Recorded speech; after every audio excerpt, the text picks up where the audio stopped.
রাজীব কুমার এই নামটার সঙ্গে বারবার জুড়ে গিয়েছে বিতর্ক। সেই কলকাতা পুলিশের সিপি থাকাকালীন সময় থেকে বর্তমানে তিনি ডিজি। কিছুদিন আগেই মেসি কাণ্ডে শোকজ পর্যন্ত করা হয়েছিল এই অফিসারকে। এবার সেই রাজীব কুমারের মেয়াদ শেষ হচ্ছে। আগামী 31শে জানুয়ারি চাকরি জীবন থেকে অবসর নিচ্ছেন রাজীব কুমার। নিয়ম মতো রাজ্য এবার আবারও কোনো একজন সিনিয়র অফিসারকে ডিজি পদে নিযুক্ত করবেন। তার যা যা নিয়ম হয় সেই নিয়ম মেনেই সেটা করা হবে। কিন্তু সেই ডিজি নিয়োগ ঘিরেই তৈরি হয়েছে নতুন জটিলতা। রাজীব কুমারের পরে কে হবেন ডিজি তা নিয়ে চূড়ান্ত জটিলতা। এমনকি এই জটিলতা মেটাতে রাজ্যকে সুপ্রিম কোর্টের দ্বারস্থ হতেও পারে। কেন এমন জটিলতা তৈরি হলো, রাজ্যের কোথায় ভুল হলো, কেন দেরি হলো, এই সমস্ত তথ্যই জানাবো আজ দ্য ব্রিফিং রুমে। আমি তন্নিষ্ঠা। আগেই বললাম যে আগামী 31শে জানুয়ারি রাজীব কুমারের মেয়াদ শেষ হচ্ছে, অর্থাৎ আর তিনি ডিজি পদে থাকবেন না। সেক্ষেত্রে রাজ্যকে একজন নতুন ডিজি নিযুক্ত করতে হবে। কাকে নিযুক্ত করা হবে সেই তালিকা রাজ্য ইউপিএসসির কাছে পাঠিয়েছিল, কিন্তু সেই তালিকা ফেরত পাঠানো হয়েছে। এই ইস্যুতে রাজ্যকে সুপ্রিম কোর্টের দ্বারস্থ হতে বলেছে ইউপিএসসি।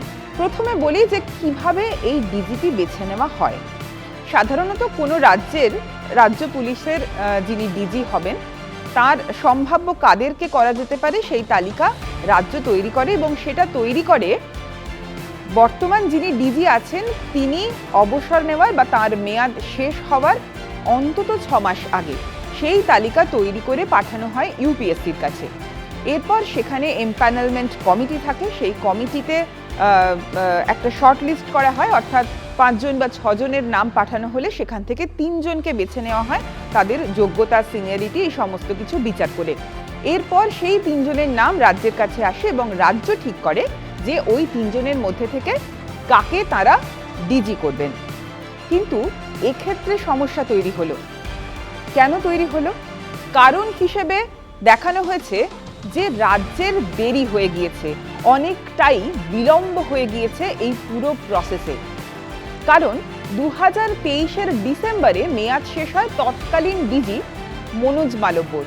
তারপরই ডিজি পদে নিযুক্ত করা হয় রাজীব কুমারকে, কিন্তু তিনি ছিলেন অ্যাক্টিং ডিজি বা ভারপ্রাপ্ত ডিজি। এবার তার মেয়াদ শেষ হওয়ার পালা। আগামী 31শে জানুয়ারি সেই মেয়াদ শেষ হওয়ার আগেই তালিকা পাঠানো হয়েছিল। তালিকা পাঠানো হয়েছে গত বছর, অর্থাৎ 2025-এ।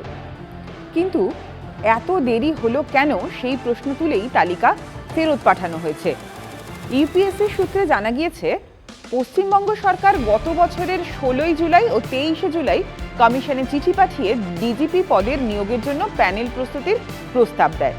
প্রস্তাবে জানানো হয় যে রাজ্যে ডিজিপি পদে শূন্যতা তৈরি হয়েছে। 2023 সালের 28শে ডিসেম্বর ওই শূন্যতা তৈরি হয়েছে বলে জানানো হয়। তারপর থেকে অ্যাক্টিং অর্থাৎ ভারপ্রাপ্ত ডিজি হিসেবে কাজ করছিলেন রাজীব কুমার। এখানেই প্রশ্ন, 2023 সালে যে ডিজির মেয়াদ শেষ হয়ে গেল, 2025 সালে কেন রাজ্য প্রস্তাব পাঠালো? এই প্রসঙ্গে ইউপিএসসি রাজ্যকে জানিয়েছে, একটি মামলার কথা উল্লেখ করেছে, প্রকাশ সিং মামলা। 2006 সালের ওই মামলায় রায় সংশোধন করে সুপ্রিম কোর্ট স্পষ্ট নির্দেশ দিয়েছিল যে ডিজিপি পদে শূন্যতা তৈরি হবার কমপক্ষে 3 মাস আগে রাজ্য সরকারকে ইউপিএসসিতে প্রস্তাব পাঠাতে হবে।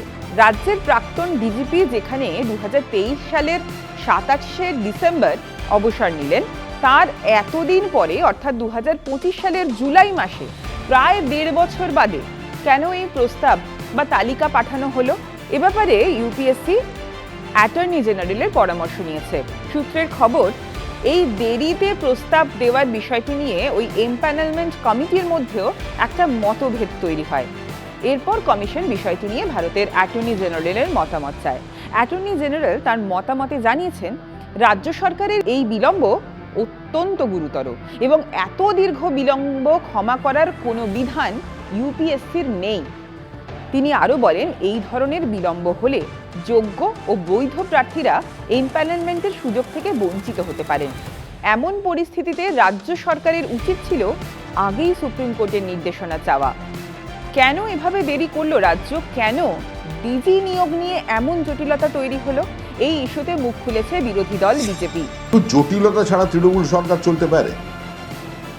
অনিয়ম, জটিলতা, প্রশাসনের রাজনীতিকরণ, স্বেচ্ছাচার এবং প্রকাশ্যে বিভিন্ন সরকারি আমলাকে হিউমিলিয়েট করা, বিভিন্ন আমলাকে লুটে সহযোগিতা করা, এটাই তো কাজ।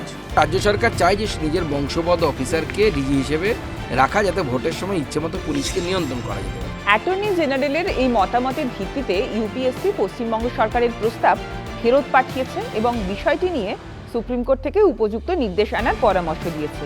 এই সিদ্ধান্তের কথা জানিয়ে ইউপিএসসির ডিরেক্টর নন্দকিশোর কুমার গত 31শে ডিসেম্বর একটি সরকারি চিঠি জারি করেন। ওই চিঠির অনুলিপি কেন্দ্রীয় স্বরাষ্ট্র মন্ত্রককেও পাঠানো হয়েছে। তবে তৃণমূলের মত হলো এটা পুরোটাই প্রশাসনিক ব্যাপার এবং প্রশাসনিক নিয়ম মেনেই হচ্ছে।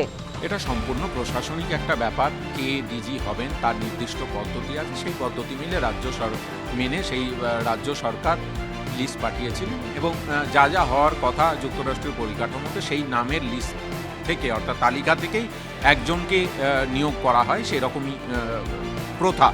এখন সেই প্রথা বিজেপি সরকার তো কোনো প্রথাই মানে না। মুখ্য নির্বাচনী আধিকারিককে যেভাবে নিয়োগ করা উচিত সেটাকে না মেনে অমিত শাহের পছন্দের একজন আধিকারিককে মুখ্য নির্বাচন আধিকারিক করে দেওয়া হয়েছে। এক্ষেত্রেও তারা এসব কিছু হয়তো চাইছেন, কিন্তু তাতে কার কি এসে যায়।